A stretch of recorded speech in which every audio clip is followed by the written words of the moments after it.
श्री कृष्णा श्री कृष्णा श्री कृष्णा श्री कृष्णा। गुरुर्ब्रह्मा गुरुर्विष्णुः गुरुर्देवो महेश्वरः गुरुः साक्षात् परं ब्रह्म तस्मै श्री गुरवे नमः। तस्मै श्री गुरवे नमः। ॐ सहना भवतु सहनौ भुनक्तु सह वीर्यङ्करवावहै तेजस्विनावधीतमस्तु मा विद्विषावहै। ॐ शान्ति शान्ति शान्तिः। हरि ओम तत्सत्। बृहदारण्यक उपनिषद नालावदि अध्यायत्तिल नालावदि ब्राह्मणम 10வது மந்திரம். अंधं तमः प्रविशन्ति ये अविद्यामुपासते ततो भूय इव ते तमः येवु विद्यायागुं रताः. கடந்த சத்சங்கத்தில் நம்ம இந்த மந்திரத்துடைய அர்த்தம் வரைக்கும் பார்த்தோம். இந்த பிராமணத்தில் இந்த 8வது மந்திரத்திலிருந்து ஆரம்பிச்சு ஞான மார்க்கத்துடைய பெருமையை சொல்றாரு. அதுக்கு முன்னாடி அனாத்மா ஆத்மா அந்த மோட்சம் சம்சாரம் விஷயங்கள் எல்லாம் வர்ணனம் முடிஞ்சதுக்கு பிறகு ஜனகர் இன்னும் கேட்கணும்னு ஆசைப்படுறதுனால யாக்ஞவல்கர் சரி சில சாதன ரூபంలో நமக்கு உபயோகப்படுற சில ஸ்லோகங்களே வேற வேற இடத்துல சொல்லப்பட்டதெல்லாம் எடுத்து நான் உங்களுக்கு சொல்ல போறேன் அப்படின்னு ஆரம்பிச்சார். அங்கிருந்து எல்லாமே கொட்டேஷன்ஸா தான் வருது. முக்கியமா 8, 9வது மந்திரங்களுக்குள்ள ஞான மார்க்கத்தினை நேராவே பாராட்டிட்டு குளோரிஃபை பண்ணாரு. 10 இன்னைக்கு பார்க்க போற 11வது மந்திரம் இந்த ரெண்டுத்திலேயே மறைமுகமா இன்டைரக்டா ஞானத்தினை பாராட்டுவாரு, அஜ்ஞானத்தினை நிந்த பண்ணி. அஜ்ஞானத்தை நிந்த பண்றது அன்னைக்கு சொன்னோம். நிந்தக்காக இல்லை, சொல்ற வந்த விஷயத்தினி கொஞ்சம் அதோட பெருமை சொல்றதுக்காக. நிந்த ந நிந்தார்த்தம்.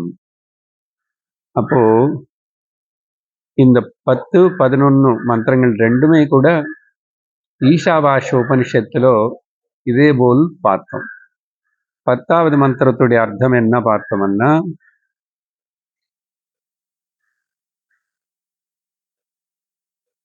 பதினாலு லோகங்கள் எந்த லோகமாவது ஆகட்டும், அது நரக்கத்துக்கு சமம்தான்.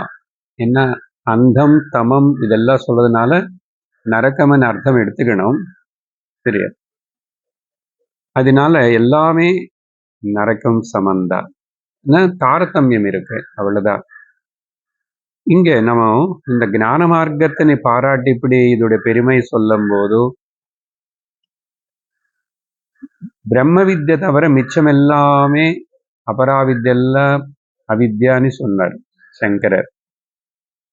அதனால ஞான மார்க்கமேவ உத்கிருஷ்ட மார்க்கம்னு கடந்த சத்சங்கத்தில் கடைசியாக சொன்ன விஷயம். ஆனா இங்க ஜாகிரதையா இருக்கணும்.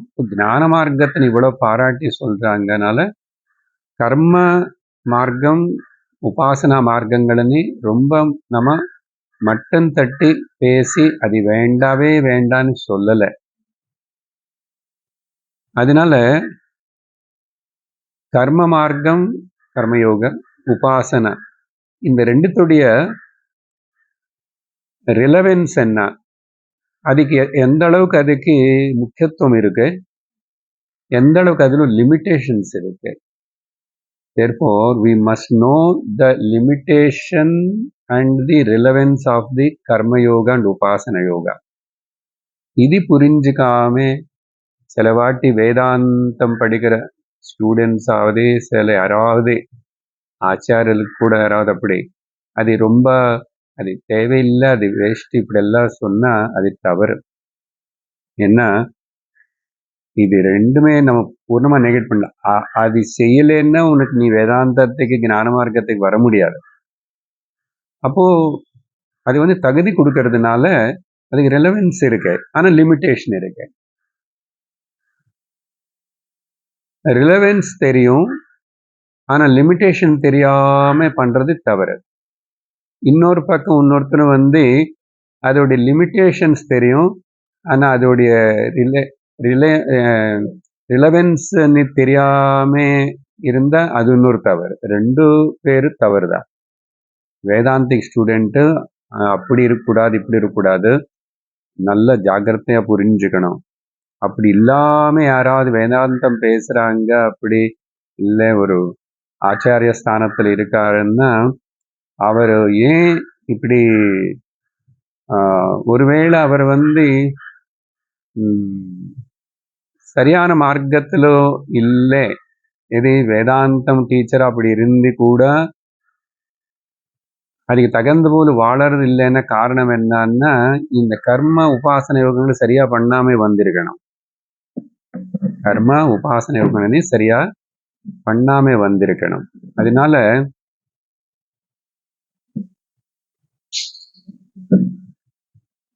இது ரெண்டுமே நமக்கு பட் எந்த அளவுக்கு பண்ணிருக்கோம், எந்த அளவுக்கு பண்ணல அப்படின்னு இது நம்ம முடிவு பண்ண முடியாது, தெரியாது நமக்கு இப்போ.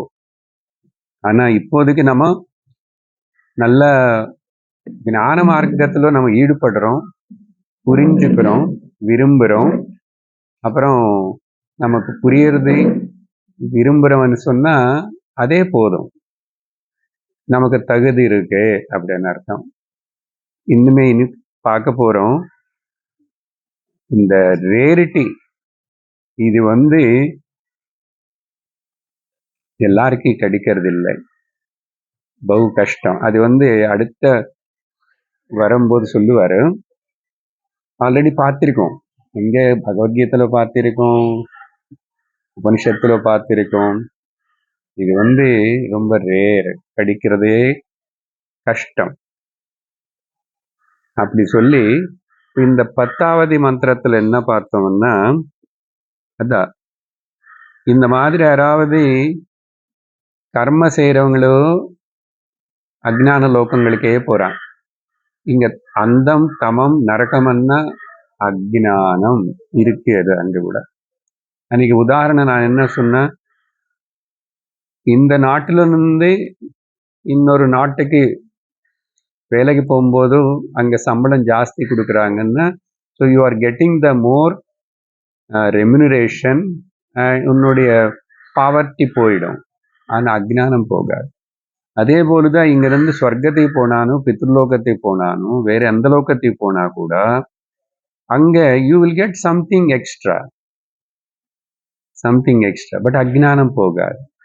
சரி, ஒருவேளை ரொம்ப நரக்க லோகங்கள் இருக்கேன்னு சொல்றாங்க இல்லையா, அங்க போய் கஷ்டப்பட்டு இருந்த அங்கேயாவது புத்தி அங்க ரொம்ப கஷ்டப்படுவோம், கஷ்டங்கள் பார்க்கிறோம். எப்படி இந்த பூலோகத்துல இங்க இருந்து இத்தனை கஷ்டங்கள் பட்டுட்டு இருந்தே கூட ஏன் இது எல்லாத்துக்கு இது என்னோடதா, எனக்கு சேர்ந்ததா, நானே இப்படி கஷ்டப்படுறேன், ஆனா இங்க எப்படி மாறலையோ மனுஷனும், அங்க அவ்வளவு அடி வாங்கி எவ்வளவு கஷ்டம் கொடுத்தா கூட மாறமாட்டான். அப்போதைக்கு ஐயோ அம்மோன்னு சொல்லுவான், அழுவான், உடுங்கோ என்ன விட்டுடுங்கன்னு சொல்லுவான். ஆனா இங்கே அப்படித்தானே. அதனால டிஃபரன்ஸ், அஜ்ஞானம் போகலைன்னா அது எந்த இடமானாலும் சரி நரகம்தான். நீ எங்கிருந்தாலும் ஞானம் அடைஞ்சா அதுதான் மோட்சம். அந்த வகையில சொல்லும் போது இந்த ஈஷாவாஸ்யத்துடைய ஸ்லோகம் அந்தம் தம பிரவிசந்தி, கர்ம செய்யறவங்க எல்லாரும் சில அந்த லோகங்கள் அஜ்ஞான லோகங்களுக்கு போனா உபான செய்யறவங்களுக்கு கூட அங்கதான் போறான். அப்படின்னு சொல்லிட்டு வித்யா அவித்யா అనేది 2 பதங்களை நாங்க கர்ம பிளஸ் உபாசனா அந்த விதத்துல அங்க உபயோகப்படுத்தப்பட்டதுன்னு அதோடைய அர்த்தத்தை நம்ம பார்த்தோம். அதுக்கு பிறகு இப்போ 11வது மந்திரம் இன்னைக்கு பார்க்கணும். அனந்தா நாமதே லோகாஹ அந்தேன தமசாவிருதாஹ தாம்ஸ்தே பிரேத்யாபிகச்சந்தி ய வித்வாம்சஹ அபுதோ ஜனாஹ. இது ஈஷாவாஸ்யத்திலோ இருக்கிறது ஃபுல்லி அப்படியே வரல. இதுல ஒரு பதம் கட்டோபனிஷத்துல ஒரு மந்திரத்துல வரும். அந்த பதம் ஈஷாவாஸ்யத்திலோ அசூர்யாநாம தே லோகாஹ அந்தேன தமசாவிருதாஹ தாகும்ஸ்தே பிரேத்யாபி கச்சந்தி ஏகே ஆத்மஹனோ ஜனஹனி ஆத்மஹத்யை பண்ணிக்கிறான் இவன். அப்படி என்ன மனுஷ ஜன்மம் எடுத்துட்டான்னு இங்க சொல்றான். அங்கே இப்படி இங்க கூட கொஞ்சம் மாற்றம் இருக்கு. அந்த அசூர்யா అనే வார்த்தைக்கு பதில் அனந்தா అనే యాడ్ பண்ண 2 சம்பந்த அர்த்தம். ஆனா அனந்த நாம అనేది கட்டோபனிஷத்துல வருது. சரியா? எப்படி கட்டோபனிஷத்துல நச்சிகேதன் சொல்றான், அவங்க அப்பா இந்த மாதிரி ரொம்ப வயசாகி பாலே கொடுக்காத ரொம்ப மட்டமான அந்த பசுமாடெல்லாம் தானம் பண்ணிட்டு இருக்கிறார். அதை பண்ணி கொடுத்து என்னதான் புண்ணியம் வாங்கி என்ன எங்க போறேன். பீதோதகா ஜக்னத்ருணா துக்தோ தேஹா துக்த தேஹாஹ நிரிந்திரியா. அந்த பசுமாடுகளுக்கு எல்லாம் பாலே கொடுக்கறதுல இப்ப இப்போ வயசாகி போச்சு. அப்புறம் அது சாப்பிட கூட முடியல. அதுக்கப்புறம் அதோடைய இந்திரியங்களோட பலம் எல்லாம் குறைஞ்சு போச்சு. சொல்லி இப்படிப்பட்டது இதெல்லாம் யாராவது கொடுத்தா இந்த மாதிரி என்னாகும்? அனந்தா நாமதே லோகாஹ தான் கச்சதி தத்வத ததத தா ததத. எப்படி இந்த மாதிரி யாரு கொடுக்குறாங்களோ அவன் அப்படிப்பட்ட அனந்தா நாம லோகாக. முதல் அனந்த இந்த அர்த்தம் பார்த்து அப்புறம் அசூர்யா பார்க்கலாம். சேம் இந்த மந்திரத்தில் இங்க அனந்தா நாம உபயோகப்படுத்தப்பட்டது. நந்தன்னா ஹாப்பினஸ், ஆனந்தன்னா எங்க ஹாப்பினஸ் இல்லையோ, சந்தோஷம் ஹாப்பினஸ் இல்லாத இடத்து பேர் அனந்த. நெகட்டிவ் பார்ட்டிகள். ஆனந்தான்னு சொல்லும் போது அது வேற. ஆனந்தம் அனந்த ஆனந்தம் இல்லாத அப்படின்னு சொல்லிட்டு அர்த்தம் எடுத்துக்கணும்.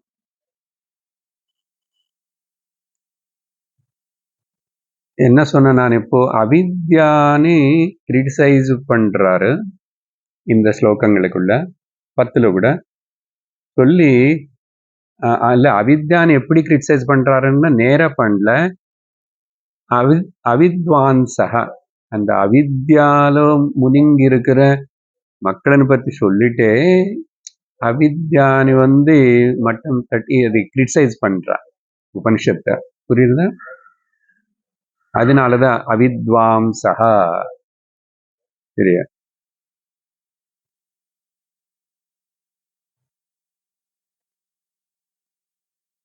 ரெண்டாவது வரி கடைசியில் இருக்கு அவித்வாம்சக. அனந்தா అనేది லோகத்துடைய பேரு. துக்கலோகம் அனந்த நாமதே லோகாக. பாத்தீங்களா? நாம அனந்தன்னா இஸ் ஈக்குவல் டு துக்கம். துக்கலோகத்துக்கு போவாங்க. அங்கே அந்தேன மேல ஸ்லோகத்துல சொன்ன எக்ஸ்பிரஷன் அந்த தம வார்த்தைகள் அதேதான். ஸோ எங்க ஞானத்துக்கு வழி இல்லையோ எங்க அஜ்ஞானம் திரும்பி இருந்துட்டே இருக்குமோ, அதனால துக்கம் இருந்துட்டே இருக்குமோ, அப்படிப்பட்ட லோகங்களுக்கு போவான். துக்க லோகா. கடந்த சத்சங்கத்துல சொன்னது போல் 14 லோகங்களும் துக்க லோகங்கள் தான். சொன்னோம் இல்லையா? 14 லோகங்கள். அதனால அந்தேன தமசா ஆவருதாக, அஜ்ஞான ரூபேண ஆவருதாக. அந்தேன தமசான்னா அஜ்ஞான ரூபேண ஆவர்த்தமா இருக்கிற அந்த இடங்களுக்கு அங்க போறதுனால அஜ்ஞானம் போக போறது இல்லை. சரியா? அதனால தாந்தே பிரேத்திய, மரணிச்சதுக்கு அப்புறம் இவங்க அங்க அபிகச்சந்தி, தான் அந்த லோகங்களுமே இவங்க இந்த அஜ்ஞானிகள் கர்ம உபாசனைன்னு வச்சு அதையே பண்ணிட்டு இருக்கிறவங்க பிரேத்திய மரணிச்சதுக்கு அப்புறம் அபிகச்சந்தி போவாங்க, அடையுவாங்க. யார் அவங்க அப்படின்னா அவித்வாம்சக.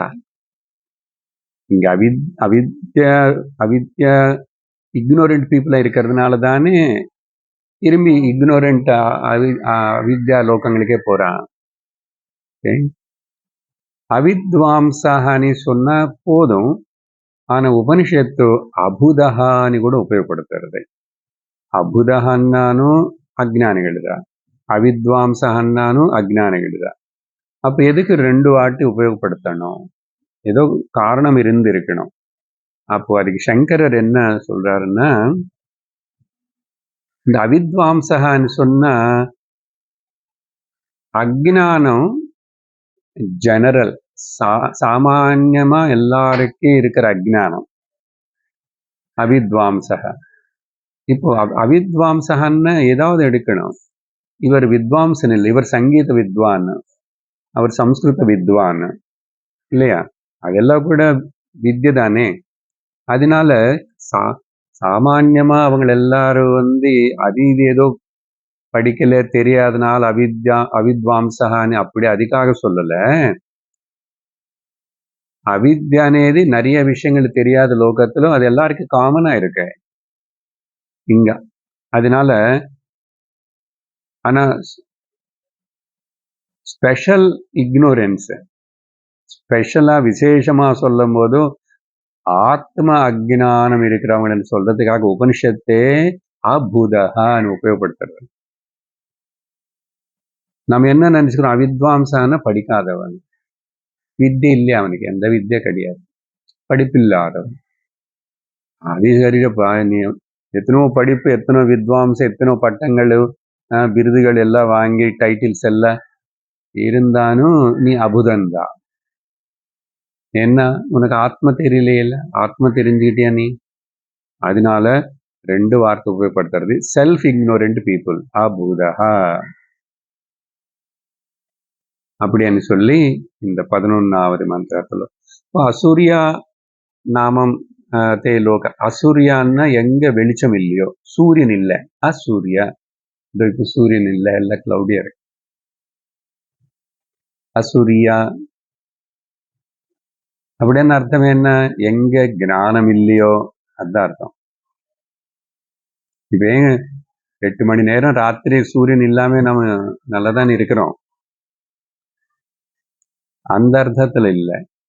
எங்க வெளிச்சம் இல்லைன்னு எங்க ஞானம் இல்லையோ, அசூரியா நாம தே லோகாக அந்தேன தமசாவிருத்தாக தாகும்ஸ்தே பிரேத்யாபிகச்சந்தி. அங்கெல்லாம் போய் திரும்பி ஏகே ஆத்மஹனஹா ஜனாக, இவங்களெல்லாம் என்ன பண்றாங்க? They're again committing like a suicide. அப்படின்னா தெரிஞ்சுக்க வேண்டியது தெரிஞ்சுக்காம மறுபடியும் அஜ்ஞான லோகத்துல அங்க போறேன், இங்க போறேன், அங்க போறேன், இங்க போறான்னு இட் இஸ் லைக். அதனால ஆத்மஹத்யா అనేది ஜென்ரலா ஒரு மீனிங் இருக்கு. அது பாப்பம் பண்ணக்கூடாது, செல்ஃப் சூசைடு. நிஜமா ஆத்மஹத்யன்னா நம்ம எல்லோரும் இந்த அபுதர்களா இருக்கிற அவித்வாம்சர்களா இருக்கிற மனுஷனா பிறந்து ஞானம் ஆத்ம ஞானத்தை முயற்சி பண்ணாத இவங்க எல்லாரும் தேர் கில்லிங் தெம்செல்ஸ், ஆத்மஹத்தியதாரி. அதனால த பிக்கெஸ்ட் சின் என்னன்னு சொன்னோம், என்ன நான் தெரிஞ்சுக்காம, நான் ஆத்மானு தெரிஞ்சுக்காம இருக்கிறத பெரிய பாபம், பெரிய தவறு. புரியுது? பட் இது மக்களுக்கு புரியாது, அந்த அளவுக்கு ஈஸியா சொன்னாலும் புரியாது. ஸோ அசூர்யா நாம அந்தந்தமம் அது. சரி, இப்போ அடுத்ததாக 12வது மந்திரம். ஆத்மானம் சேத் விஜானீயாத் அயமஸ்மீதி பூருஷः கிமிச்சன் கஷ்ய காமாய ஷரீரம் அனுசம்ஜ்வரேத். இது எங்கோ கேட்ட போல் இருக்கா? கேட்டிருக்கோம், எங்கன்னு கேட்காதுங்கோ, எங்கன்னு கேட்காதுங்கோ. இந்த மந்திரத்தில் நேர திரும்பிப்போ அங்கெல்லாம் இன்டைரக்டா பிரைஸ் பண்ணியாச்சு. அவித்யன்னு நிந்த பண்ணிட்டு வித்யன்னு பாராட்டியாச்சு. இங்க நேராவே வித்யன்னு பாராட்டுறாரு. இந்த மந்திரம் நம்ம வித்யாரண்ய சுவாமி பஞ்சதசில 7வது அத்தியாயம் திருப்தி தீப பிரகரணத்தில் இந்த ஒரு மந்திரத்துக்கு ஒரு வார்த்தைக்கு அர்த்தம் சொல்லிக்கிட்டே விவரிச்சுக்கிட்டே ஒரு 297 ஸ்லோகங்கள் எழுதியிருக்காரு. படிச்சோம், நம்ம எப்படியோ படிச்சோம். எப்படி படிச்சோம். பஞ்சதசி படிக்கிறது என்ன சாதாரணம் இல்லை. இந்த ஒரு மந்திரத்துக்கு இமேஜின் கிரேட் ஆச்சாரியஸ் எல்லாம் எவ்வளவு திங்க் பண்றாங்க, அவ்வளவு முக்கியம் இந்த மந்திரம். அங்க அவ்வளவு விஸ்தரிச்சு பேசினதுனால இங்க அப்படி பார்ப்போம், அர்த்தத்தை பார்ப்போம், புரிஞ்சுக்கிறோம். அது எப்படியோட மறந்துட்டு போயிருப்போம். அவ்வளவு ஸ்லோகங்கள் சொன்னா யார் சார் கேட்பாங்க. அதுக்கு அவர் திருப்தி தீப பிரகரணம்னு பேர் கொடுத்தாரு. சரி, நம்ம கூட இங்க பத அர்த்தத்தினை பார்ப்போம், அப்பதான் கொஞ்சம் கனெக்ஷன் இருக்கும். முதல்ல பூருஷா, இது கிராமட்டிக்கல்லி ராங், புருஷகான்னு தான் இருக்கணும். ஆனா இதுக்கு சாந்தச பிரயோகம். அதனால நமக்கு கரெக்ட், வேதத்தினை கரெக்ட் பண்றதுக்கு நமக்கு அதிகாரம் கிடையாது. நிறைய இடத்துல இப்படி புருஷ சூக்தில கூட ஒரு இடத்துல புருஷகான்னு வரும், சரியா? அது புருஷக. புருஷகான்னா பர்சன், புருஷகான்னா பர்சன், நாட் இங்க ஆண் பெண் அப்படி கிடையாது. நேற்றுக்கு பகவத்கீதா அந்த சந்தர்ப்பத்துல புருஷானதுக்கு 3 அர்த்தங்கள் வேறே பார்த்தோம். அந்த தாத்து எடுத்துட்டு, பட் இங்க பர்சன், எனி ஹியூமன் பீயிங். புருஷவுடைய மாடிஃபைடு ஃபார்ம் த பர்சன், புருஷ. அதிலும் பா இருக்கு, இங்கேயும் பி இருக்கு, அங்க ரா இருக்கு, இங்க ரா இருக்கு, சா அங்க சா இருக்கு, இங்க ஷா இருக்கு. அவ்வளவுதான். அதனால மியூட்டிலேட்டட் ஃபார்ம் ஆஃப் தி புருஷ ஒன்லி பர்சன். அப்படி ஆயிடுச்சு.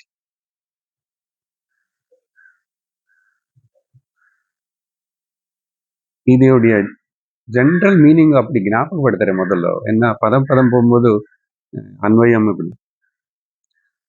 தானு பிரம்மம் ஆத்மானு தெரிஞ்சுக்கின ஒருத்தனும் திரும்பி அவனு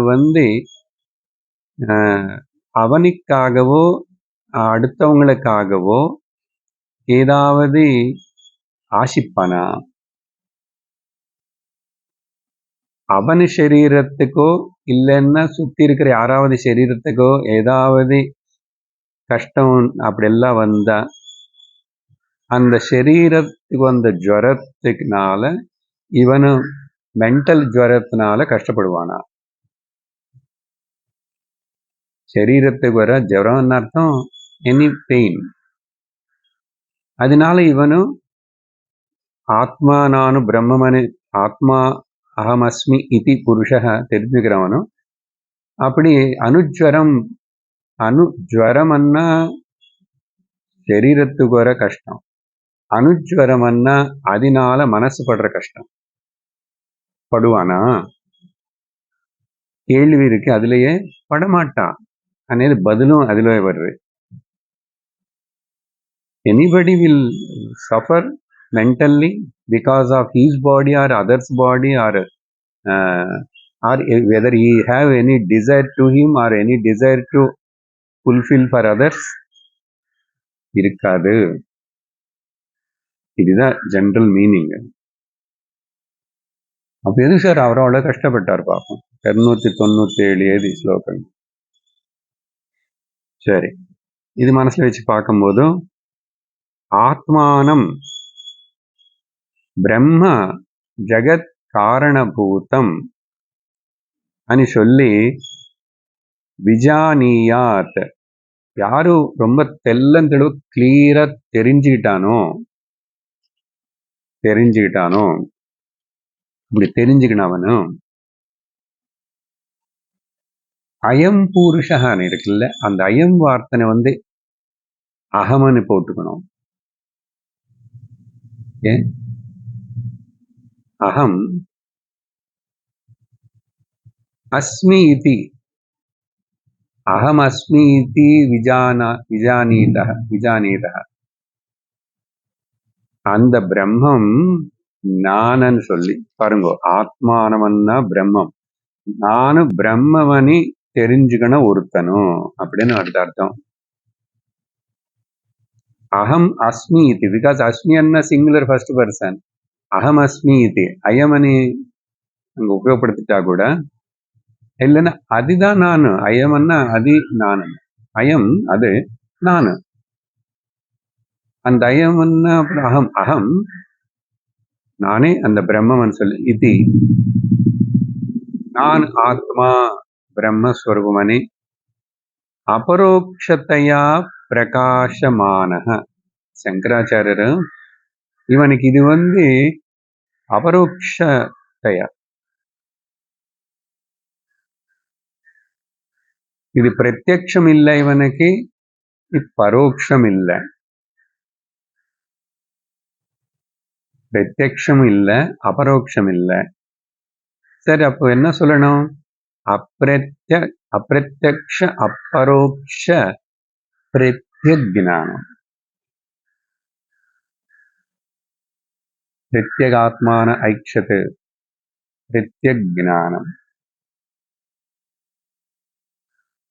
ஏன்னா இது பிரத்யக்ஷம்னு சொன்ன கண்ணுனால இந்திரியங்களால பார்த்தா அது பிரத்யக்ஷம்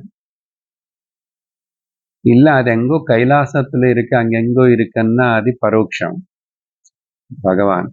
அதனால பகவானு பிரத்யக்ஷமா அனி இந்த உலகமே பகவான் சொல்லி விபூதி யோகம்ல சொன்னது போல் ஒரு வேளை பார்த்தா நினைச்சா அது பூர்ணம் இல்லை, அது அக்ஞானந்தான், கம்ப்ளீட் இல்லை. இல்ல பகவான் அங்கெங்கோ இருக்காரு வைகுண்டம்னு சொன்ன அப்ப பரோட்சமா சொன்னாலும் அது அக்ஞானந்தான். அப்போ என்ன சொல்லணும்? பரமாத்மா எனக்கு உள்ளே இருக்காரு சொன்னாலும் அக்ஞானந்தான், பரமாத்மா எனக்கு வெளியில இருக்காருன்னு சொன்னாலும் அது அபூர்ணந்தான். நான் பரமாத்மான்னு சொல்றதுதான் பூர்ணம். பிரத்யக்ஷத்துக்கு பரோட்சத்துக்கு டிஃபரன்ஸ் புரிஞ்சுதா? அதனால இது பிரத்யக்ஷம், பட் ஜெனரல்லி அபரோக்ஷ ஞானம்னு சொல்லி வேதாந்தம் யூஸ் பண்றது. அதிலோ அர்த்தம் என்னன்னா அது அப்பிரத்யக்ஷம் அண்ட் அபரோக்ஷம். பதங்களை வச்சு புரிஞ்சுக்கிறது கஷ்டம், உணரணும். நான் பிரத்யக் ஞானம்னு சொன்னாரு, நான் இது பிரத்யக்ஷம்னு சொன்னா இந்திரியங்களுக்கு கீழே வருது நீ நினைச்சுக்கிற, இந்திரியங்களுக்கு சம்பந்தம் இல்லை, அது பரோட்சம் எங்கோ இருக்கணுவே. அதனால Bhagavan is not outside or not inside, Bhagavan is me.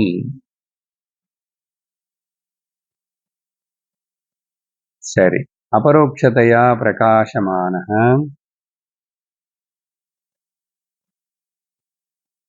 ஷரீரம் அனுசம்ஜ்வரேத். ஜுவரம்னு சொன்னேன் இல்லையா? Whether he will suffers along with the body. உடம்புக்கு கஷ்டம் வரும்போதும் உடம்புக்கு கஷ்டம் வரும். ஆக்சுவலி இந்த உடம்பு வரத்துக்கு காரணமே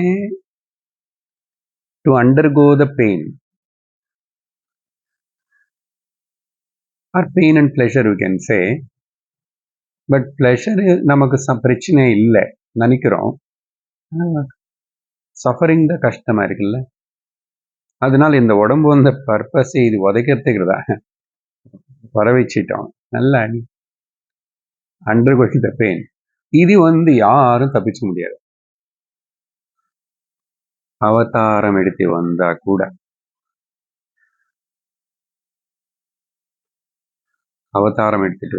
கூட gone through the physical suffering எல்லாம் இருக்குல்ல. செருப்பு இல்லாம நடந்து போனார்ல ராமர். அவர் ஏதோ சாதாரண செருப்பு போட்டுட்டு பாதுக்கு போல போனா அங்க பரதனு போய் அதையும் புடுங்கிட்டு வந்துட்டான். பாபம் ராமா இல்ல. ஆமா, அங்க யாரு பண்ணி கொடுப்பா? அங்க செருப்பு தைக்கிறவன் யாரு? ஒருவேளை பரதன் வரும்போது அப்படி செருப்பு தைக்கிறவன் கூட கொண்டு வந்து, ஏன்னா அவனுக்கே தெரியாது இப்படி ஆகும், இப்படி நான் எடுத்துட்டு போவேன், என்னாகும் தெரியாது. அண்ணான்னு பார்க்கணும் முதல்ல போய். அதுக்கப்புறம் அவர் நீ காலு பிடிச்சி எப்படியாவது கெஞ்சி கேட்டு இங்க கொண்டு வரணும் தான் அவர் சிங்காசனமே கொண்டு போயிட்டாராங்க. அது செருப்பு பாதுக்க எடுத்துக்கொண்டு வரணும், அது பிளிப்பான் இல்லை. ஆனா அவர் நீ கொண்டு வரணும், அபிஷேகம் அந்த சிம்ஹாசனம் அவருக்காக எது பண்ணாங்களோ அதே தூக்கிட்டு போயிட்டான். அவ்வளவு தூரம். அவங்க அண்ணன் தம்பிகள் லோகத்துல. அவர் என்ன பண்ணுவாரு? 14 வருஷத்துக்கு அப்புறம் ஹனுமான், நீ ஒரு வாட்டி போய் ஜஸ்ட் தூரமா இருந்து பார்த்துட்டு வா. லக்ஷ்மணனுடைய பரதனுடைய மனசு ஒருவேளை தானே ராஜ்யம் பரிபாலிக்கணும்னு ஒரு வேளை எண்ணம் மாறி எப்படி இருக்கா என்னமோ. அப்படி இருக்கும்போது நான் எதுக்கு போகணும்?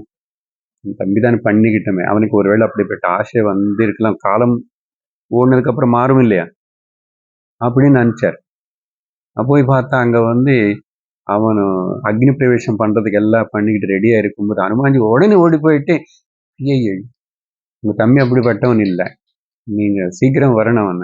சரி, நான் சீக்கிரம் வர முடியாது, நீ சீக்கிரம் போ. இன்னொரு வாட்டி சீக்கிரம் போயிட்டு வரார் சொல்லிட்டு ராமர் வராரன்னு ஒரு சப்தம் கொடு, இல்லைன்னா அவனு நெருப்புல குதிப்பான். இவன் அவனுக்காக தியாகம் பண்றான்னு அவன் இவருக்காக தியாகம் பண்றான். இது என்ன தியாகம் இருக்க உலகத்துல எங்காது? இது இந்த கதைகள் தெரியணும், குழந்தைகளுக்கு தெரியணும், பெரியவங்களுக்கு தெரியணும். அதனால சின்னதுக்கு எல்லாத்துக்கும் நம்ம சண்டை போட்டுக்கிட்டு குடிச்சுக்கிட்டு இதுதான் இது என்னதான் சாதிக்க போறோம்? அதனால இன்னைக்கு இப்போ கேட்டா கூட அந்த அந்த சந்தர்ப்பம் அப்படியே மனசு உருகிறது. வாட்டி சொன்னான். அதனாலதான் ராமச்சரித்திர ராமகதை ஆச்சந்திர தாரார்க்கம் அது இருக்கிற போல், ஆதர்ஷமா இருக்கிறது போல் மனிதர்களுக்கு எல்லாருக்கும் எழுதி வச்சார் வால்மீகி. அதனால ரிஷிகள் பண்ண இந்த வேலை அது சாஸ்வதம். ஆத்மா பிரம்மம் எப்படி சாஸ்வதமோ தர்ம விஷயங்கள் கூட சனாதனம் சாஸ்வதம். அதனால அப்போ சரீரம்க்கு வர சஃபரிங்கு கஷ்டம் எல்லாரும் நம்ம அனுபவிச்சுதான் ஆகணும். அப்போ வேதாந்தம் படிக்கிறதுனால இந்த உபனிஷத்து கிளாஸ் வந்ததுனால என்னதான் பிரயோஜனம்? வேதாந்தம் என்னதான் பண்ண போறது? வேதாந்தம் என்னதான் பண்ண போறதுன்னா இது ரொம்ப முக்கியம். வேதாந்தம் இந்த பிரைமரி பெயின்னா சரீரத்துக்கு வர பிராரப்தனால வர சரீர ஜுவரத்தை நீக்க முடியாது. சரீர அபிமானத்தினால வர மனோஜ்வரத்தின்னு நீக்கும்.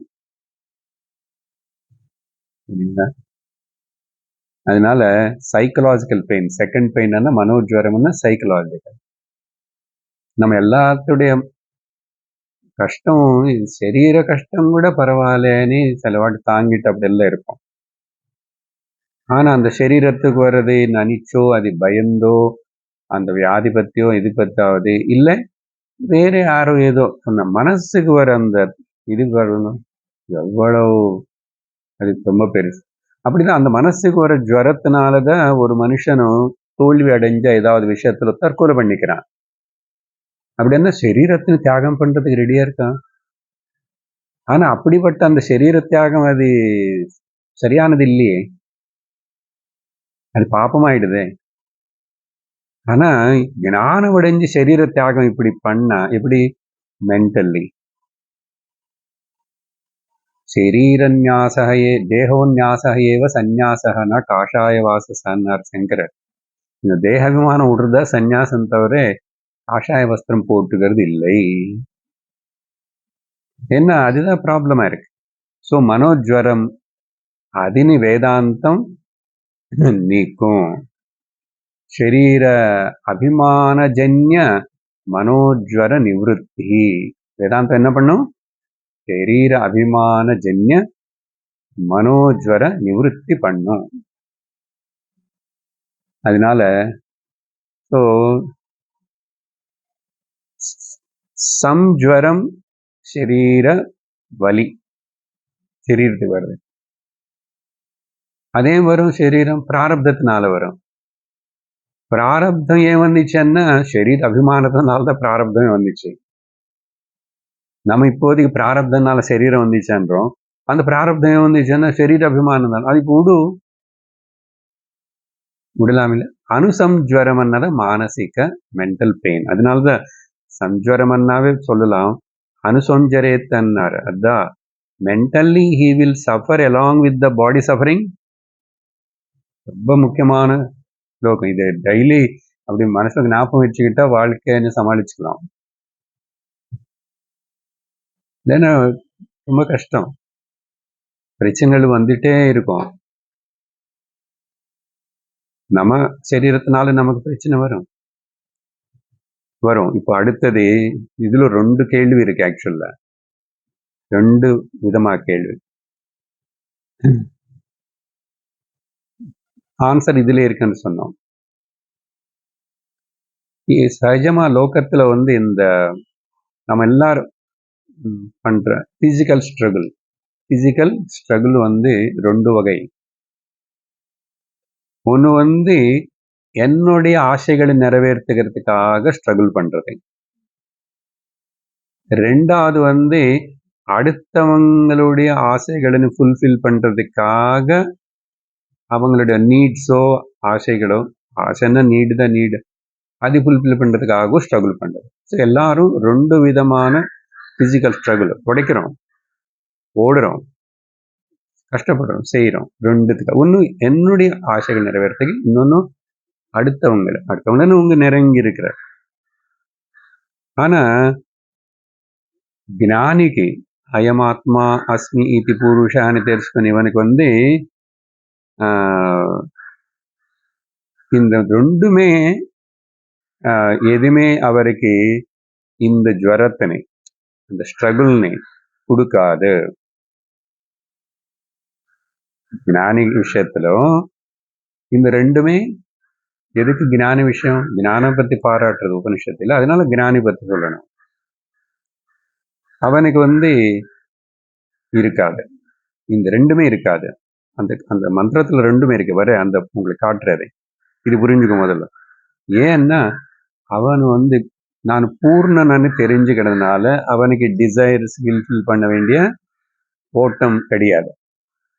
நான் பூர்ணகானே, பிரம்மன் தெரிஞ்சு பூர்ணம் தானே. அதனால நான் எதுக்கும் ஆசைப்பட வேண்டியதில்லை. ஆசைப்படுறதுன்னு அர்த்தம் சாப்பிடுறதுன்னு ஆசை கிடையாது. துணி போட்டுக்கிற உடம்புக்கு ஆசை கிடையாது.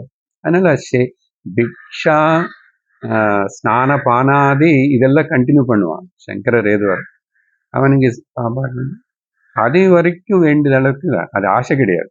பட் அதுக்கு மீறி நான் இப்படி செஞ்சுக்கல, எனக்கு இவ்வளவு பணம் இல்லையே, சப்போஸ் பெரிய வியாதி வந்தால் என்ன பண்ணுறது, அப்புறம் எவ்வளோ நாள் ஹாஸ்பிட்டல் இருக்க வேண்டி வருமோ, எவ்வளோ நாள் யார் பார்ப்பாங்களோ, இது இன்னும் பெருசாக ஜாஸ்தி ஆகும் என்னமோ, நான் திடீர்னு டுபுக்குன்னு போனால் என்ன ஆகுமோ, இல்லை போக அப்புறம் போனால் என்ன ஆகுமோ, இதெல்லாம் mental imagination creates, keep on creates. But அப்படிதான் இருக்கட்டும், நீ இல்லையே அதை. ஆனா அத சொன்னானே, குழந்தைக்கு பாடி பெயின் இருக்கும், அவனுக்கு வலி ஜுரம் எல்லாம் வந்தா, ஆனா மென்டல் பெயின் கிடையாது.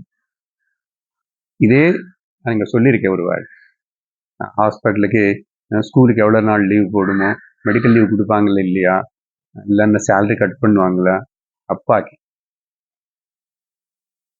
இன்சூரன்ஸ் ஒன்றும் போடலையே, இந்த ஹெல்த் இன்சூரன்ஸ், இதெல்லாம் குழந்தைக்கு இருக்கா? எக்ஸாக்ட்லி லைக் தட் ஞானி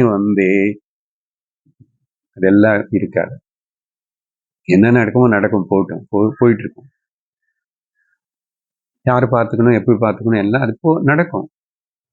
இஸ் சோன்லி டிபெண்டிங் ஆன் த பகவான். பிளஸ் இந்த ஞானம் வச்சுக்கிறதுனால அன்னெசர்லி நான் லோகத்துல பார்க்குறேன், நீங்களும் பார்க்குறீங்க, நம்ம தெரிஞ்சவன் எல்லாமே இருக்கும், நிறைய பணம் இருக்கும், ஆனா இந்த வயசாகி கொஞ்சம் இங்க ஆரோக்கியம் எல்லாம் அப்படி ஆகும்போது சுகமா இருக்க மாட்டாங்க.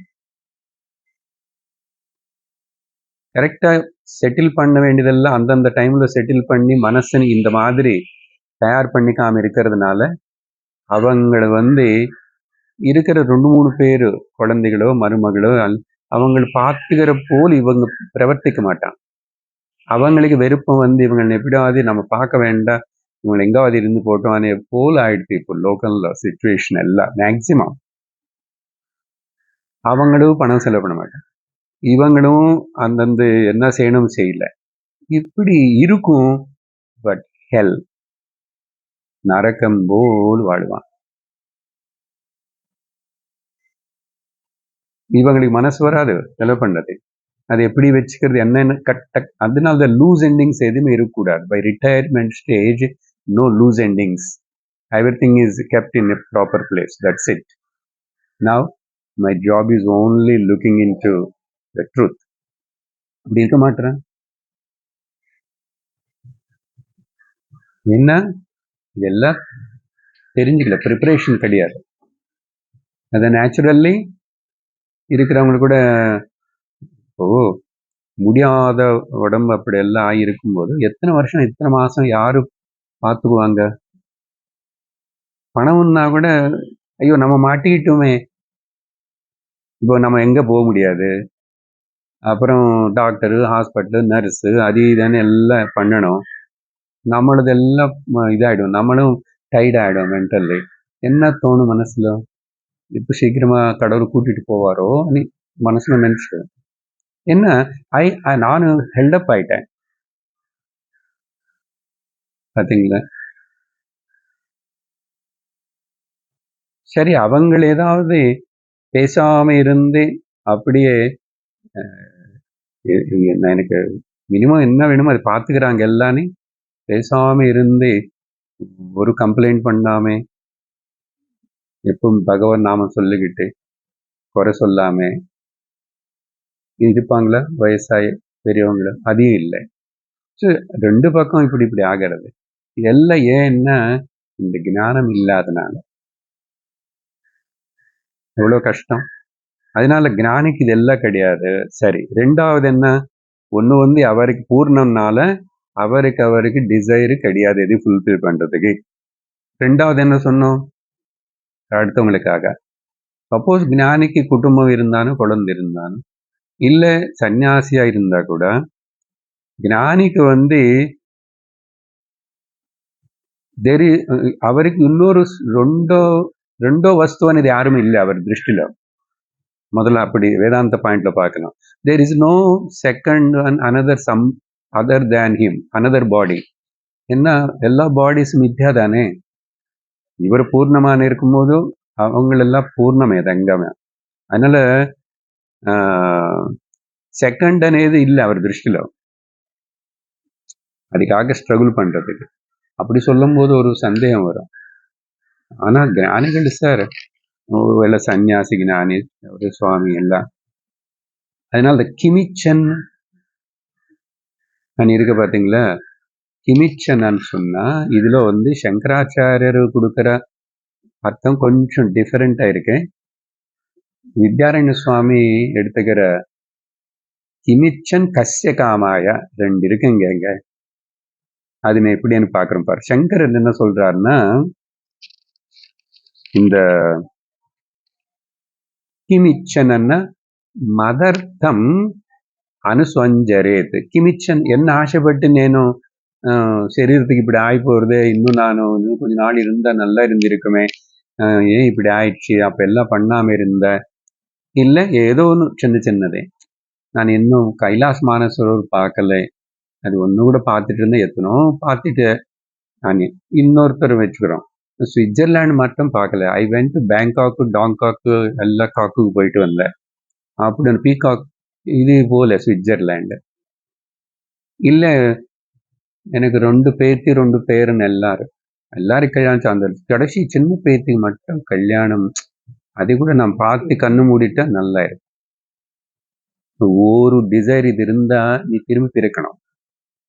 நீ கைலாஷ் போகணும்னு ஆசை இருந்தாலும் பிறக்கணும். சுவிட்சர்லாந்து எது இருந்தாலும் சரி. இந்த பேத்தி சில பேருக்கு கிராண்ட் சில்ட்ரன் இல்லை, எனக்கு 3 சில்ட்ரன் இருக்காங்க. 3 பேருக்கு ஒருத்தருக்கு குழந்தை பிறக்கலன்னு வச்சுக்கோங்க. இப்படி ஏதோ ஒன்றும் பிறக்கணும். ஒரு பேத்திக்காக திரும்பி நீ பிறக்கணும், தேவையா? கிமிச்சன்னா இங்க முதல் மதர்த்தம் எனக்கு ஒன்னிச்சில்ல, மதர்த்தம் அனுசஞ்சரேத்.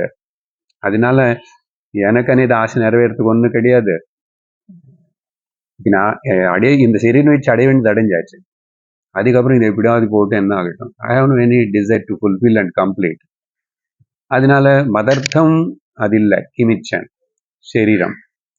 அடுத்தது அப்புறம் சரீரம் கஸ்ய காமாய அப்படின்னா அந்யார்த்தம் அப்படி சரீரம் ந அனுசஞ்சரேத். அந்யார்த்த சரீரம் அப்படி வேறு அவங்கள எல்லாருடைய இதுக்காகன்னு சொல்லிட்டு அதிகம் இவர் அவங்க இருக்காங்க, படிக்க வச்சோம், கல்யாணம் ஆயிடுச்சு, எதுவும் போயிட்டு இருக்கு, தட்ஸ் இட். அதுக்கு மேல அவங்க அப்படி இருக்காங்களே இப்படி இருக்காங்களே, சொன்னதை கேட்க மாட்டானே இந்த பெரிய பையனும், அவன் கேட்கறது இல்லையே, எல்லாம் அவன் அடுத்தவங்களுக்கு சரி நான் ஏதோ சரி பண்ணலாம், இன்னும் கொஞ்சம் செய்யலாம், அப்படி இன்னும் கொஞ்சம் சேர்த்து வைக்கணும் எல்லாருக்கும். இந்த சுவாமிஜி சொல்லுவாரு, எல்லாம் இந்தியாவில் பேரண்ட்ஸுக்கு இது ஒரு பேட் ஹேபிட். குழந்தைகளுக்கும் சேர்த்து வைக்கணும். அது கூட எவ்வளோன்னா நிறைய எதுக்கும் படிக்க வச்சாச்சு, அவன் வேலை வச்சு அவங்க பாட்டுக்கு அவங்க சம்பாதிச்சுக்க மாட்டானா என்ன. ஆனா இவங்க 2 வீடு இங்க 1 வீடு இப்படி எல்லாம் வச்சுக்கிட்டு அது வச்சு அவன் இங்க இருக்க மாட்டான். அங்க இவங்க இது ரெண்ட் கலெக்ட் பண்ணுறது, டேக்ஸ் கட்டுறது, மெயின்டைன் பண்ணுறது. என்னப்பா இது, வயசான காலத்துல என்ன செய்யணும், அதுல எதுக்கு அவட வாங்கி. சரி இருக்க வரைக்கும் அவங்க இருக்காங்க, சரி பாதி அவங்களுக்கு கொடுங்க, பாதி லோகத்தை கொடுக்கலாம் இல்லையா? ஜாஸ்தி இருந்தா உனக்கே சரி, உன்னை ஆரோக்கியத்துக்கு டாக்டருக்கு ஹெல்த்துக்கு அவ்வளவுதான் இருக்குன்னா ஓகே பரவாயில்ல. யாரு பண்றது இல்லை. அப்படி பண்ணிருந்த லோகத்துல இன்னும் நம்ம நாடு நல்ல. எத்தனை கோவில்களுக்குள்ள தீபாராதனை ஏத்துறதுக்கு ஆயில் எண்ணெய் கூட இல்லாம கோவில்கள் இருக்கு நாட்டுல. எத்தனையோ பேருக்கு வேற என்னென்னமோ இருக்கு. என்னதான் பண்ற நீயே சேர்த்து. அதனால அதனால சன்னியாசிகள் கூட அவங்களுக்கு ஏதாவது நிறைய வந்தா கூட தட்சண ரூபத்துல அவங்க வந்து எல்லாமே செட்டில் பண்ணி எங்கெங்க யாருக்கு எதேதோ அதெல்லாம் ஒரு ட்ரஸ்ட் வச்சுட்டு அப்படி போவாங்க. தனியா யாரும் இல்லை, என்ன பண்றது? பட் வருது, தட்சணை நிறைய வரும். ட்ரஸ்ட் ஏதோ மூலமா மக்களுக்கு, நாட்டுக்கு, கடவுளுக்கு ஏதோ உபயோகப்படுது, நிம்மதி இருக்கு. ஆனா இவங்களுக்கு பயம், கொடுக்கலன்னு இவங்க பார்க்க மாட்டுறானே. கொடுத்தா பார்க்கறான்னு என்ன? இதெல்லாம் சும்மா. அதனால குழந்தைகளுக்கு முதல்ல சொல்லி வைக்கணும், நாங்க given to you, இது கொஞ்சம் எடுத்துக்கோ, இதெல்லாம் எங்களுக்கு அப்புறம் அங்கதான் போகுமா? பிக்ஸ்டு ப்ராப்பர்ட்டிஸ் எத்தனை இருக்கும், 2 ஃபிளாட் இருக்கு, அவங்க என்ன பண்ண, அவன் என்னதான் பண்ண போறான்? இப்படிதான் ஒருத்தர் சேர்த்து வச்சு குழந்தைகளுக்கு இன்னொன்னு சொல்லி தரணும். கேட்பாங்களோ இல்லையோ, நாங்க என்ன ஒண்ணு படிக்கச்சு செய்யணுமோ செஞ்சிட்டோம், நாங்க இன்னும் எவ்வளவு நாள் இருந்தா எங்களுக்கு முடியாத போது பார்த்துக்கோ. நீ வந்து என்ன மேல யாரு மேல டிபெண்ட் ஆகாத, கடவுள்னு குடிச்சுக்கோ. அதனால குழந்தைகளுக்கு முதல்ல கடவுள்னு கொடுக்கணும். அவனுக்கு நல்ல அந்த கடவுள் மேல நம்பிக்கை இருக்கிற போது, ஏன்னா அப்போ அவன் வந்து அதர்மமா போக மாட்டான். ரெண்டாவது வந்து இருந்தா தெரிஞ்ச இந்த குரு, அதனால ஒரு இந்த ஃபாலோ பண்ணி கேட்டுக்கோ. அதனால ஒரு கடவுள், ஒரு குரு இது கொடுக்கணும் பேரண்ட்ஸ் குழந்தைகளுக்கு. மிச்சம் என்ன கொடுத்த என்ன கணக்கு இல்லை, அதெல்லாம் எல்லாமே தாறுமாறுதான், அலகோலந்தான். உங்களுக்கு தெரியும் எல்லா ஃபேமிலிஸ்ல எங்கெங்கெல்லாம் ப்ராப்பர்ட்டிஸ், ஆஸ்தி, டிவிஷன்ஸ், மணி. ஸோ நீ ஒழுங்கா பண்ணல, நீ ப்ராப்ளம் கிரியேட் பண்ணிட்டு போற, அதுக்கப்புறம் அவங்க அடிச்சுக்குவாங்க. ஏன்னா பயம், சரீரம் பத்தி யார் பார்ப்பா, என்ன பண்ற? அதான் கேட்குறேன். இப்போ கடைசியில ஓல்டேஜ் ஹோம் யாரோ பார்த்துக்கிற மாதிரி தானே நிறைய பேருக்கு ஆகிறதே. ஸோ அதனால இதெல்லாம் வச்சுக்காது. கசிய காமாய அந்நியார்த்தம் அதே இருக்கு. அதனால இப்போ ஞானி அப்போ அடுத்தவங்களுக்காக வேலையே பண்ண மாட்டாரா? ஆனா நிறைய ஞானிகள் நிறைய வேலை பண்றது பாக்குறோமே லோகத்துல. பண்ணுவாரு. எப்படி பண்ணுவாரு? இந்த ஜகத்தெல்லாம் மித்யான்னு தெரியும், மித்யா ஜகத்தனை பாவத்தினால இவர் செய்யற சேவை எல்லாம் யாராவதுக்கு ஏதாவது உதவி பண்ற, ஹெல்ப் பண்றது கூட மித்யா. உலகம் மித்யா, அவங்களும் மித்யா, நான் செய்யறது மித்யான்னு மனசுலோ ஞானம் இருந்து செய்வாரு. பிசிக்கல்லி அவரு உடைப்பாரு, but mentally he don't get any attachment disturbance. அப்படி இருந்தா ஞானி. டிஃபரன்ஸ் தெரியுதா? என்ன இல்லைன்னு இந்த கேள்வி வரும். இப்போ ஞானிகளும் அப்போ எதுவுமே அடுத்தவங்களுக்கு யார் பண்ணும், நிறைய பண்றாங்களே எக்கச்சக்கமா சமாஜத்துக்கு, அது எல்லாம். பட் இந்த ஞானம் வச்சுக்கிட்டு பண்றேன். இருக்க சரீரம் இருக்கு, எனக்கு అనేది ஒன்றும் இச்சை கிடையாது, but for the sake of the Lord அனி பண்ணுவார். பட் அதுல கூட புண்ணியம் வரும், எனக்கு அது வரும், ஏது கிடையாது, இதெல்லாம் மித்யா. அவர் மித்யான்னு தெரியும், அவர் செய்யறது மித்யான்னு தெரியும். அதனால நோ அனுசஞ்சுவரம், mentally there is no suffering. அதனால இது எப்படின்னா பகவத்கீதையில சொன்னது போல், த பஷ்யன் ஸ்ருண்வன் ஸ்பிருஷன் ஜிக்ரன் அஷ்னன் கச்சன் நைவ கிஞ்சித் கரோமீதி தோ மன்யேத தத்வவித். இங்கதானே பஷ்யன் ஸ்ருண்வன் இல்ல, கர்மண்ய கர்மய பஷ்யேத் அகர்மணி ச கர்மய சபுத்திமான் மனுஷேஷு. அது அந்த போல். சரி, வித்யாரண்யர் என்ன சொல்றாருன்னு இந்த 2 இடத்துல கிமிச்சன் అనేది இவரு எந்த போக்கிய வஸ்துக்காக இவரு தாபத்திரைப்படுவார், எந்த போக்கிய வஸ்துக்காக இவர் ஆசைப்படுவார். கஸ்ய காமாய, இது முதல்ல கிமிச்சன். கஸ்ய காமாயன்னா எந்த போக்தாக்காக போக்கிய வஸ்து வேணும்? இந்த போக்தாவே இல்லையே. புரியுறதா? கஸ்ய போக்து காமாய, காமம் இல்ல முதல்ல, போக்கியம். தென் போக்கியம் இருக்கணும்னு போக்தா இருக்கணும். எந்த போக்தாக்காக எந்த போக்கியம் ஆசைப்படுவாரு அப்படின்னு வித்யாரண்யர் சொன்னது. அப்படி என்ன ஞானி திருஷ்டில போக்கிய போக்திரு டியூவாலிட்டி இல்லை. போக்கிய போக்திரு டியூவாலிட்டி இல்லை. சரி, திரும்பிட்டா 7வது அத்தியாயம் கேட்டுட்டு இருந்த அதே காலம் ஓடும். எத்தனை எபிசோட்ஸ் பேசுவோம் தெரியல, பட் இந்த ஜிஸ்ட் இது புரியணும். இது சொல்லி நமக்கு ஞானத்தின் நேர பாராட்டாச்சு. இதெல்லாம் யார் விஷயம்? ஞான விஷயம். அப்போ ஞானம் எவ்வளவு சிறந்ததோ பார்த்தியா? வாழ்க்கைக்கு பிரச்சனையே இருக்காது, பிரச்சனை எல்லாம் கருங்கி போயிடும். ஜஸ்ட் 13வது ஸ்லோகம் ஆரம்பிக்கிறேன். யஸ்யானுவித்தஹ பிரதிபுத்தஹ ஆத்மா அஸ்மின் சந்தேஹ்யே கஹனே பிரவிஷ்டஹ ச விஸ்வக்ருத் ச ஹி சர்வஸ்ய கர்த்தா தஸ்ய லோகஹ ச உ லோக ஏவ. ஜஸ்ட் சிம்பிள் ஜெனரல் மீனிங் கொடுக்குறேன். ஏன்னா இதுல கொஞ்சம் சங்கரர் இந்த பதங்கள் எப்படி பார்க்கணும்னு எக்ஸ்ட்ரா இது கொடுக்குறாரு.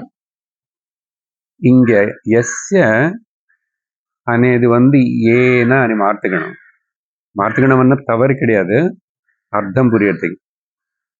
யாருனால அனுவித்தக அழியப்பட்டதோ,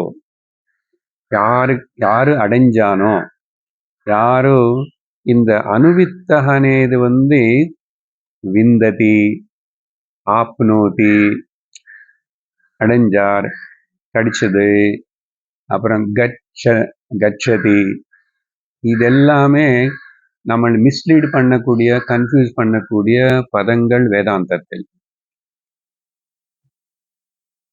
அதனால உபனிஷத்தை பக்கத்துல கிளாரிபிகேஷன் கொடுத்துட்டு ஏன புத்தகா, ஏன பிரதிபுத்தகா, அந்த ஏனானது இங்க யாரினால அனுவித்தகன்னா யாருனால தெரிஞ்சுக்கப்பட்டதோ, யாருனால சாதிக்கப்பட்டதோ, யாருக்கு கடிச்சதோ அப்படின்னா அது எங்கோ ஆயிடுது. அதனால பிரதிபுத்தக, பிரதிபோத விதித்தம் மதம் கேன. இது பாத்தீங்களா, இது ஒண்ணு எல்லாம் உபனிஷத்துக்கு சம்பந்தப்பட்டுதான் இருக்கு. அதனால 2 பதங்கள் உபயோகப்படுத்திட்டு சந்தேகம் வராம உபனிஷத்து ஏன அனுவித்தகா, யார் அடைஞ்சானோ, அடைஞ்சிருந்தேன்னா எப்பவுமே நமக்கு ஏதோ எனக்கு எட்டு இல்லை, இப்ப நான் அடைஞ்சேன் ஒரு வஸ்து, அப்படி ஆயிடும் இல்லையா? அடையுவான், ஆப்னோதி, சாகச்சதி, அங்க போவான், விந்ததி, இதெல்லாம் அதுக்கு பதிலா பிரதிபுத்தான்னு சொல்லி கிளாரிஃபை பண்ணிச்சு. பாருங்க ஹவு கேர்ஃபுல் உபனிஷத்தை. என்னது? ஆத்மா அஸ்மின், இதுதான். அங்க ஆத்மா முன்னாடி என்ன சொன்னாங்க? ஆத்மானம் சேத் விஜானியத். அதே போல இங்க ஆத்மா அஸ்மின் சந்தேஹ்யே. சந்தேஹ்யன்னா சந்தேகம் இல்ல, தமிழ்ல சந்தேகம், சம்ஸ்கிருதம் கூட சந்தேகம் இருக்கு, டவுட். சந்தேஹ்யன்னா இந்த శరీరத்துக்குள்ள, దేహ అనే పదం ఏమన్నిச்சு శరీరం, దిహ్ అనే ధాతు, అర్ధ అనే ధాతు. దిహ్ అన్న దీప్యతి, தீபனம்னா பூசுறது, ஸ்மீரிங். இந்த உடம்புக்கு நிறைய பூசுவோம் இல்லையா, அது ஒன்று அர்த்தம். இல்லைன்னா డీప్ అనే ధాతు ఉంది. దిహ్ ధాತು எக்ஸ்பேண்டிங். வளருது இல்லையா? வளருதா? வளரும் வளரும் வளரும். சின்ன இருக்குது வளரும். இல்ல தஹ்ன்னு எடுத்துக்கிட்டா தஹ்யமான இது தேகம். இது எரிஞ்சு போகிற தன்மை இருக்குது. எரிஞ்சு போகிற தன்மை வெளியில சத்து போனதுக்கு அப்புறம் இல்லை, இது எரிஞ்சு போயிட்டு இருக்குது. The metabolism is called combustion. In metabolism only catabolism also happening simultaneously. Then afterwards gradually metabolic rate comes down, goes. Burning. அப்போ anyhow இந்த தேகத்துக்கு உள்ள தேகியே எங்க, அப்புறம் இந்த தேகத்துக்குள்ள ககனமா 5 கோஷங்களுக்குள்ள 5 கோஷங்கள் இருக்கு, அங்க இருக்கு. பிரவிஷ்டா, யாரு அங்க போய் தேடி, அங்க போய் தேடுன்னா போல நிஜமா புத்தி மூலம் 5 கோஷங்கள். ஏதமன்னமயம் ஆத்மானமுபசங்கிரம்ய ஏதம் பிராணமயமாத்மானமுபசங்கிரம்ய ஏதம் மனோமயமாத்மானமுபசங்கிரம்ய ஏதம் விஜ்ஞானமயமாத்மானமுபசங்கிரம்ய ஏதம் ஆனந்தமயமாத்மானமுபசங்கிரம்ய. இந்த 5 தாண்டன நெகேட் பண்ணதுக்கு அப்புறம் சுப்ரவிஷ்டா சஹ, அவனு ஞானி பற்றி விஸ்வகிருத்து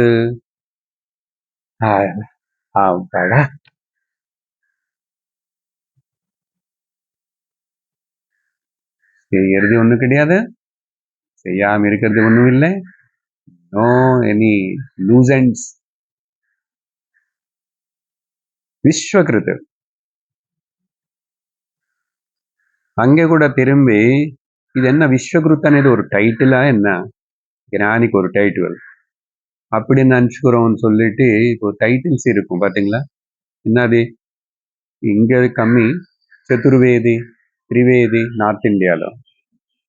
ஆனா அந்த டைட்டிலுக்குன்னு இவன் வேதமும் படிக்கல, ஒன்றும் படிக்கல. வாஜ்பேயி யஜ்னம் பண்ணவன் வாஜ்பாய், பட் வாஜ்பேயி அப்போ டைட்டில் சேர்க்க விஸ்வகிருத் అనేది జ్ఞానికన్నా அப்படி இல்லை, சர்வஸ்ய கர்த்தா. As Atma, I am only appearing as everything. I am only doing everything as though doing. அதனால எனக்கு இது பண்ணல, அது பண்ணல, இது பண்ணணுமே, அது பண்ணல, என்ன ஆயிடுச்சோ பண்ணல, எப்போ பண்ண போறேன், இது எதுவுமே கிடையாது. சர்வஸ்ய கர்த்தா. அவனுக்கு அப்படிப்பட்டவனுக்கு தஸ்ய லோகஹ, அவனுக்கு இங்க லோகன்னா ஆத்மான்னு அர்த்தம். அவனுடைய லோகம், அவனுடைய ஆத்மா, அவனே ஆத்மா.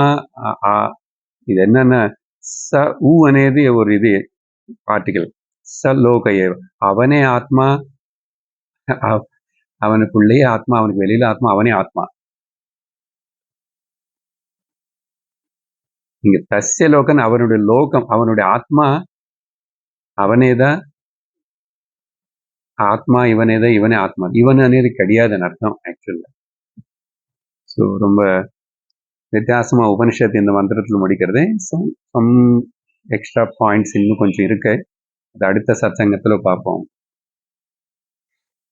ஓம் பூர்ணமதః பூர்ணமிதம் பூர்ணாத் பூர்ணமுதச்யதே பூர்ணஸ்ய பூர்ணமாதாய பூர்ணமேவாவசிஷ்யதே. ஓம் சாந்தி சாந்தி சாந்தி. ஹரி ஓம் ஸ்ரீ குருப்யோ நமः. ஹரி ஓம். ஹரி ஓம் தத்சத்.